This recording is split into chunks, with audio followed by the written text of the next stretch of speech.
Thanks so much for being with us here on Atlanta News First Plus. I'm Joy Lim Nakron. Okay, so in the top stories that we're following today, I want to let you know first about a crash. A car actually crashed into two separate homes in Cobb County. Here's some video from the scene. So residents saying that they just narrowly escaped injuries after this incident happened. And Cobb County police say that an officer was trying to conduct a traffic stop on a vehicle. The driver then took off and essentially fled out of sight. And then later on, some of the residents alerted officers to the fact that a car had crashed into a home on Alice Fair Lane in Kennesaw, caused major property damage, according to residents there, and then actually went on to crash into another home. So thankfully, none of the residents inside their homes were hurt. The driver was injured and was taken into custody by responding officers. But there were also passengers inside the vehicle. Officers still working to determine if they have injuries and how bad they may be. But listen to residents explain what happened. It's terrifying, very terrifying. I was scared. Hopefully, I'm not gonna die. But thank God the car didn't come down. Something stopped the car to come down to us. So this crash is still under investigation right now. If you know anything about what might have happened, you are asked to please call Cobb County Police as they continue their investigation. Let's talk about some new developments now with MARTA because, the result could be some more access to public transit all across Metro Atlanta. 4 new MARTA stations are going to be built all across the city. And, MARTA says they have several projects in the works. For example, the streetcar expansion. Even transit enthusiasts, though, are questioning if the new rail stations will actually be built. And if this funding maybe could be better used for existing transportation infrastructure. So far, no timeline from the city for construction or openings, and a lot of question marks for residents. Let's take a closer look. The Beltline, a busy part of the city that's about to be even easier to get to.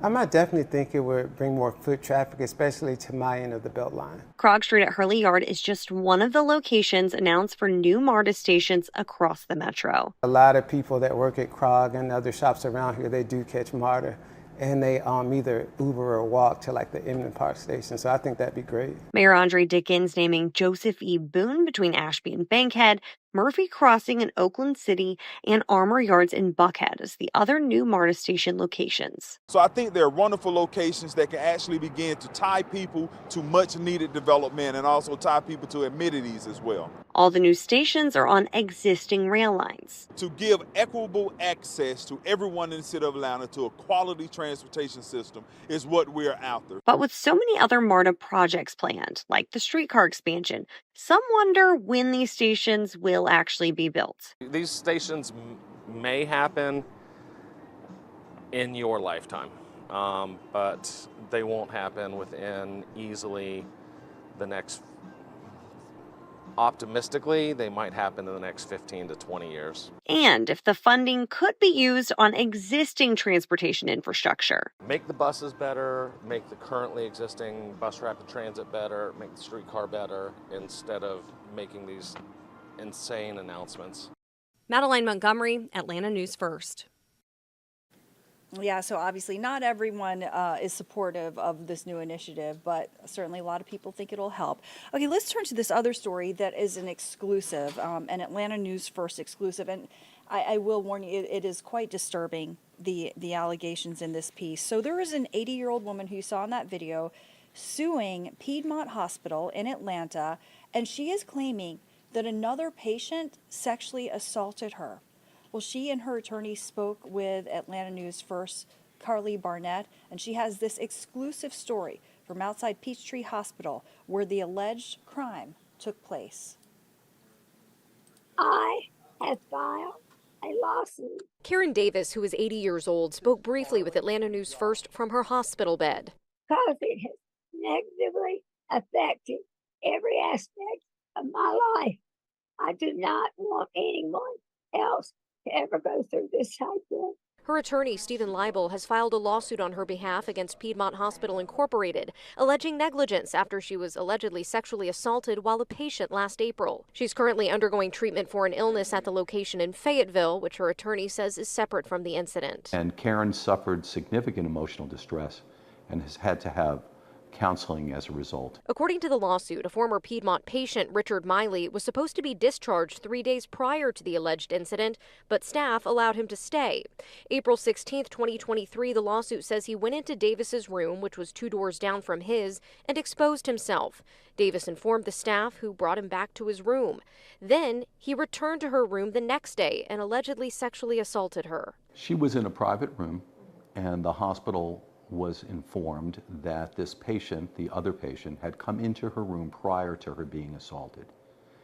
And there'll be evidence to show that they did nothing to prevent him from coming in again and again. An arrest report from Atlanta police showed he was charged with sexual battery. I mean, this is like your grandmother going into the hospital. You would expect that that person would be safe, but it didn't happen.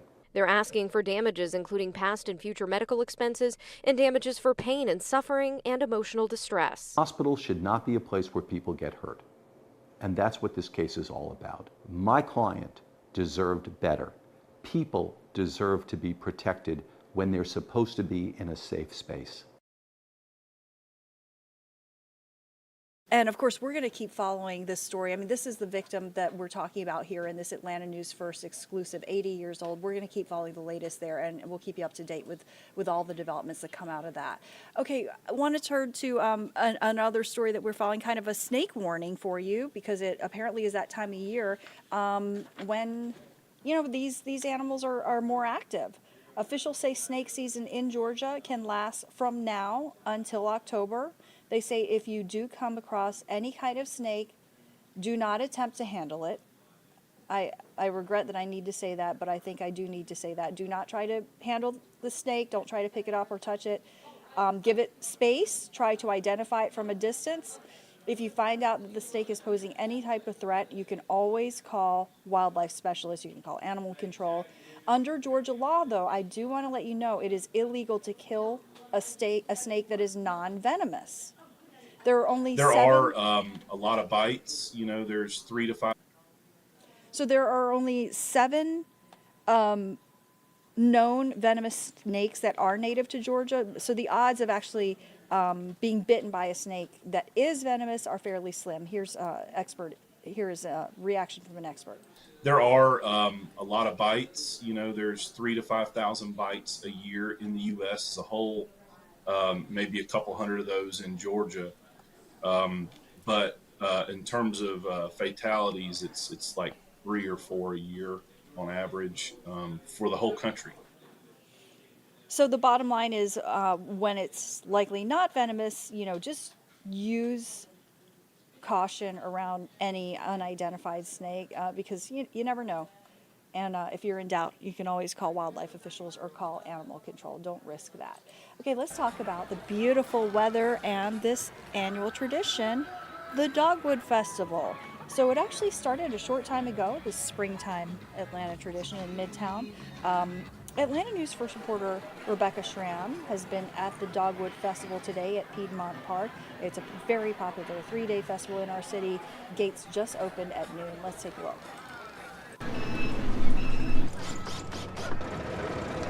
When you make a living selling your artwork, your creations at festivals, you've got to be prepared for anything Mother Nature throws at you. I've seen tents completely demolished, crumpled in, completely gone, like obliterated. I've seen tents in ponds. Caleb Barnaby is a traveling jewelry artist. He's at the Atlanta Dogwood Festival for the first time. He says his jewelry might sway a little with today's wind gusts, but he's not too worried about it. The displays he uses are quite heavy. Well, as you can see, I have serious weights on my tent. I come prepared.